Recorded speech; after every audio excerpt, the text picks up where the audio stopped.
2. Hey, my name's Rio. We're here at the Stephen Lawrence Centre, going live. Live, trust. Anyway, we're here to talk about the cuts within everything that's going on with the youth. We're here to talk about the cuts with Doreen Lawrence. I'm not sure if anyone's aware, but she's the founder of the Stephen Lawrence Centre. We're also here with Nana. He has been through I wouldn't say been through a lot, but he's achieved quite a lot, should I say, rather. So we're going to talk about the troubles, the strifes of how we got there, and obviously any advice he can in regards to gangs. And it's we're just going to go all out there. We're just going to get involved. And so yeah, I mean, Nana, do you want to tell us about yourself, what you come from? Just tell everyone the world, man. Just tell them. Yeah. Just want to say thank you for having me, Rio. Yeah, it's cool. My name's Nana, and I am the music marketing and entertainment manager for Nike. Okay. For the UK and Ireland, from Catford, and I'm 26 years old. Okay, so not too old then. Not too old, not just yet. Not just yet. Yeah, I mean, I work right across the music genre in the UK, and I work with the likes of people like Tiny Temper, Dizzy Rascal, Lily Allen. So some big names then, yeah? Some big Quite names big then. names, yeah, definitely. Cool. Do you think, I mean, obviously you're saying that you're involved with music and obviously Nike at the same time. Do you think that has like a huge impact, like the whole music? And I won't say Nike, but I will say, I mean, obviously as a company, trainers, hoodies, tracksuits. I mean, obviously, I would say definitely. Adidas as well. I think sportswear and music really intertwine, especially with youth culture. And genres like indie music, urban music. I mean, I hate the word, but yeah, urban music, dance, house. It does really intertwine, and it's part and parcel. And if you look at it, all the trainers and the tracksuits we wear nowadays in youth culture all come from sport. So definitely. Okay, so wicked. So do you think that it was? I mean, as a growing up, did you find? Okay, we're going to watch a film about the whole the gangs and everything like that. So I mean, sorry to cut away, but obviously, but yeah, we can continue this afterwards. So yeah, if we'll just roll to the film, I hope everyone enjoys it.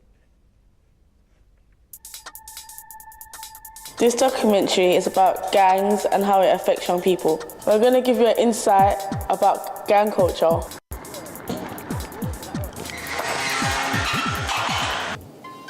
Gangs start from like a whole load of people in a certain place being suppressed in it. They all gather together and they think, yeah, we're gonna like try and make our way out of where the position we're in. But majority of them don't get themselves put in a worse place, like the jail or something. So you think gangs are a bad influence? Yeah, I would say so. Gangs can be a bad influence or can be a good influence depending on how the gang choose to move in it. Like, sometimes gangs are good, sometimes gangs are bad. Have I been in a gang? Nah, I've never been in a gang. Never have, never will. Yeah, there's no point being part of a gang and you're gonna end up dead or doing something stupid when you can grow up to be someone and be someone successful.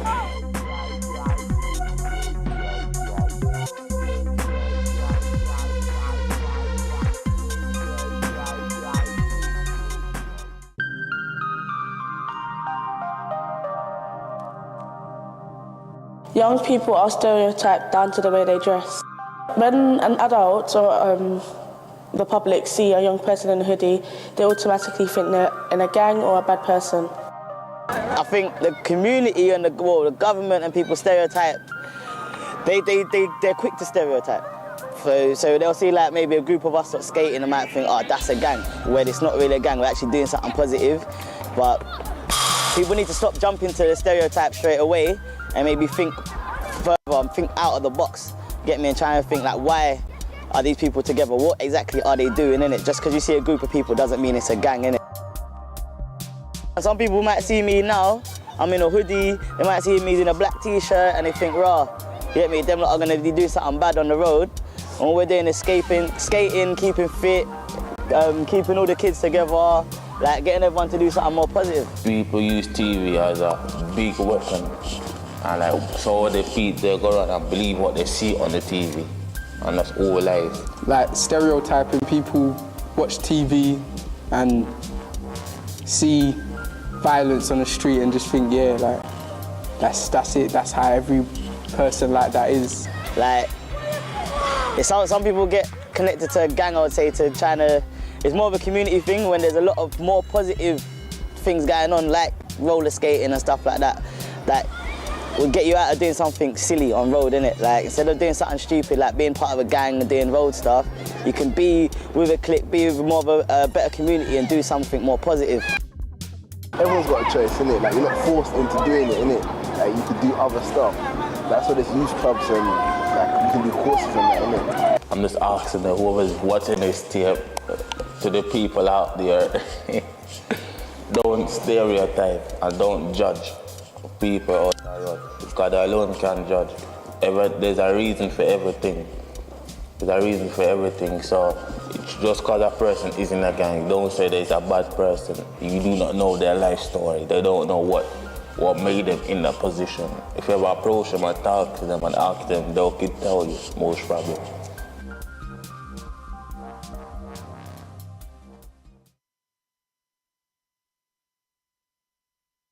Only a couple minutes, but gonna get cracking. I just want to ask you first of all, in your own opinion, right?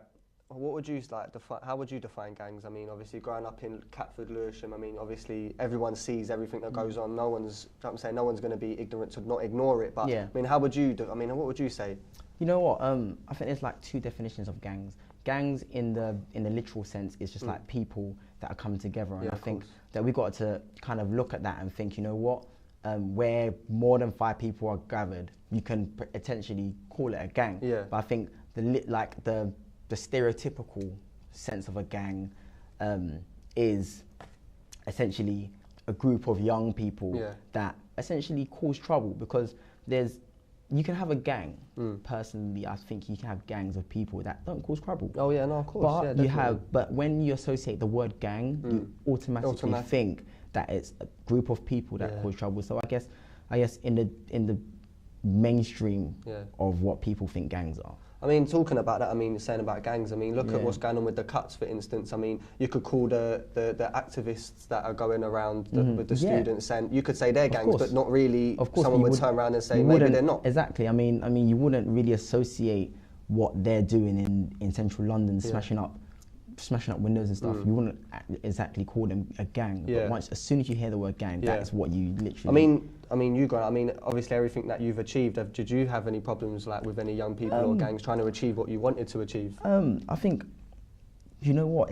I've never been in a gang, but I've been around gangs. I've been around your literal, your ghetto boys, your broccoli boys, your Catford Wildcats, SYD, the whole lot. And I think if I'm being real, being around that and experiencing it made me what I am today. Yeah. And I think being around it, and if you can handle it, it's real character building. But I think that young people, I feel that we need to kind of understand that in terms of stereotyping. Stereotyping happens all the time, and it doesn't only happen to young people. We stereotype old people, we stereotype races, we stereotype ages. It happens all the time, and I think it's all about how you handle that stereotypical So, I mean, do you think that everything that's going on with the cuts, do you think that's having a major impact upon the way the youth are coming together almost in a sense? Oh, definitely. I think it's quite silly where they're making the cuts, because essentially, once you affect young people, it affects the country for a longer period of time. It doesn't make sense to make cuts lower down the age groups, and then for the next 50 years it's affecting them, because it's not. Of course, it's going to affect them way into their 40s and 50s, because what they haven't experienced when they're young is rolling into their older years. So I really think it's really silly where they're making the cuts. Definitely. Yeah, I mean, we obviously this whole thing is about the cut, so we're gonna go and have a watch about the videos, and afterwards we'll have a chat with Doreen.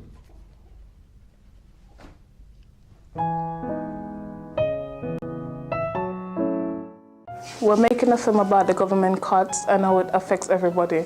It feels like everything is being cut, from education, employment, and housing. Here is a short film about our findings in the Lewisham borough.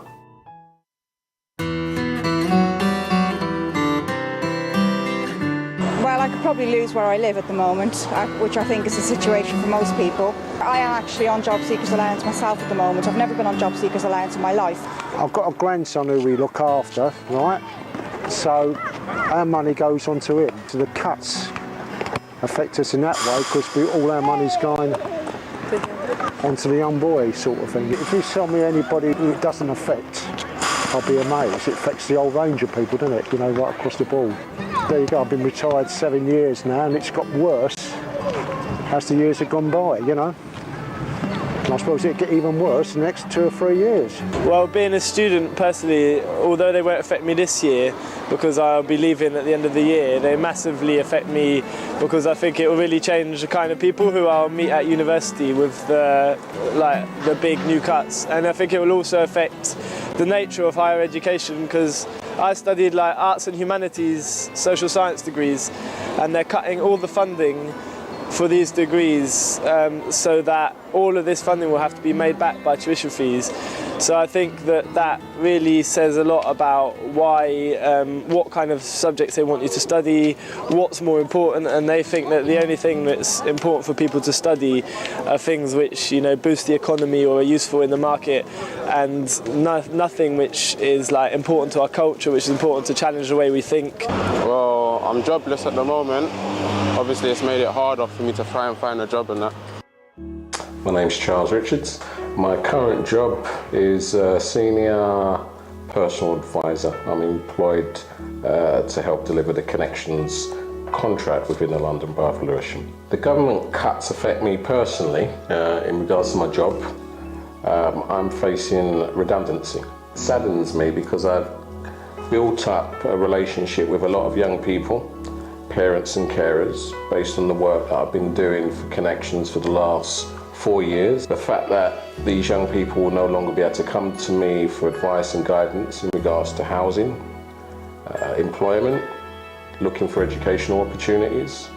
I'm not suggesting for 1 minute that I have the solutions to their problems, but for a lot of young people to have someone offer them their ear and care about them means a lot to them. And it means a lot to me that a lot of young people have decided to place that trust in me. I know it's going to affect the self-esteem of young boys, young girls, in a variety of ways, because they're not coming from wealthy backgrounds.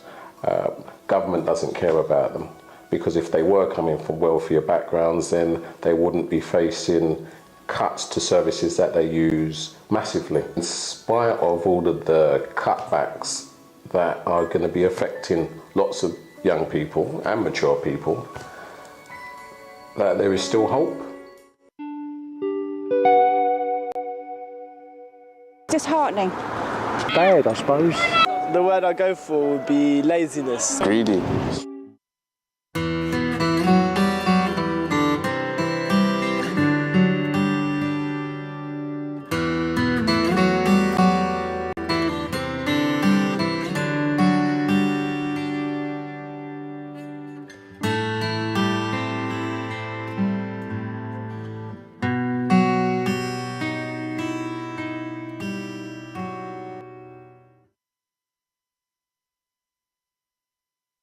I just want to say thank you, everyone. Here we have the amazing Doreen Lawrence. She is, I'm not sure if anyone's aware, but she is the founder of the Stephen Lawrence Centre, and we're just going to go to her for a minute and just get her to explain everything that the Stephen Lawrence is about. So, Doreen, it's really nice to meet you. So, if you would like to tell me a little bit about yourself and what the Stephen Lawrence Centre is. Well, I'm Doreen Lawrence. I'm the director here at the Stephen Lawrence Centre. The centre is more or less here to support young people, to help them to achieve their ambition and their dreams. Yeah. Where Stephen was denied his, I think for me, I wanted to make sure I did something positive came out of his death, and it's just to help young people just to achieve their dreams. I think that's, I mean, I work with young people, so I mean, I can really relate to that. It's lovely. It's a lovely thing that you're doing, but I mean, obviously working with young people, I mean, you're obviously aware of the cuts. Is it having a major impact on you personally and the company and as a director? Definitely so. Whereas we used to get most of our funding from public funds, and that came to an end on the 31st of March, and so public funds is not out there for organised for third sector organisation. So for us, we have to sort of go to the private sector. And fortunate for us, having a name like Stephen Lawrence and the work that we've been doing, people understand the work and they want to support us. And so we're looking to move into like a different arena now, where we're getting our funding from. So the cuts that has got a major impact on. Do you think that it's going to have it's having a huge impact on the young people directly? Definitely so, because I think where it comes to education, because I think to me that's a pathway out of poverty. And education is something that all young people should strive for. And with the cuts where education fees are going up, you know, that will have a massive impact. It's like people have to think twice now. What am I going to do? Am I going to go to university, or am I going to have to go out to work? And with the employment situation also, that also has a major impact because there's no jobs out there for them. It's very difficult. It's very difficult. I mean, even the young people going to college now, I mean, I'm sure they're being denied the fact of EMA as well soon, or if it's already happened, I'm not 100% sure. But I mean, how do you think the young people are going to deal with that? I mean, when I went to college, the EMA helped me a lot. So I mean, how do you think they're going to?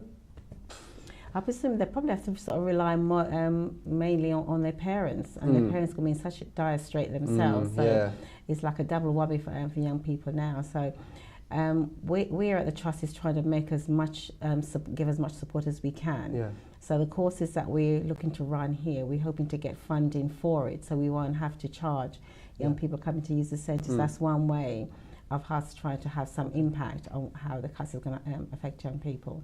Okay. Well, I just wanted to say a thank you again, definitely, and thank you to Nana as well. I mean, we're really grateful that you guys can come and experience your views and everything. So, I mean, where do you see yourself in maybe 5 or 10 years with the Stephen Lawrence Centre and developing even to bigger and greater things? I know you mentioned earlier a bigger arena as well. So. Well, I suppose what I'd like to see the centre in the next 5 years is that we could double in our capacity of young people coming to use the centre and able to offer as many programmes. And so in 5 years' time, hopefully, we've moved away from all these cuts, and so young people can sort of get back into thinking about going back to college and university, which is what they should be thinking about, and not thinking about how they're going to finance themselves in future years. Okay, yeah, definitely. All right, well, I just want to say a thank you for everyone who's been watching and listening. I hope you enjoyed the short videos that all of the young people have created. I'm not sure if anyone's aware, but everyone that was involved in the making of everything that's gone on today has all been a part of the Stephen Lawrence Centre. So obviously a very big thank you again, and a very big thank you to Nana as well. So thank you.